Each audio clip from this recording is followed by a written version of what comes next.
नमस्कार plus two एवं plus three admission करने को जाऊथुवा पिलामानकर वर्तमान रेसिडेंट कास्ट सर्टिफिकेट दरकार पड़ो तो आप केमती अप्लाई करेंगे। तो क्रोम ब्राउज ओपन कर ईज डिस्ट्रिक्ट वेबसाइट को चली जाए एवं से आपको प्रथम रजिस्ट्रेशन करने पड़ो। तो आप सिंपली आमर देखिपे ये रेसिडेंट सर्टिफिकेट क्लिक करेंगे। रेसिडेंट सर्टिफिकेट क्लिक कलापर प्रोसीड उपर क्लिक करेंगे। प्रोसीड क्लिक कलापर आपको से शो कर लॉगिन ऑप्शन और रजिस्टर ऑप्शन। तो आप रजिस्टर ऑप्शन रे क्लिक करेंगे।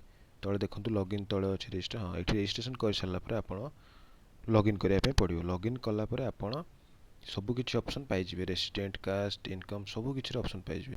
लॉगिन कलापर आपणकर होम पेज को चली आसो। होम पेज आसला सर्च रे क्लिक करेंगे रेसिडेंट जो सर्टिफिकेट दरकार आपको से सर्टिफिकेट एससीबीसी ओबीसी सर्च करेंगे। सर्च कलापर आपको एप्लिकेशन फॉर्म टी शो कर एप्लिकेशन फॉर्म टी फिलअप करेंगे, केयरफुली फिलअप करेंगे।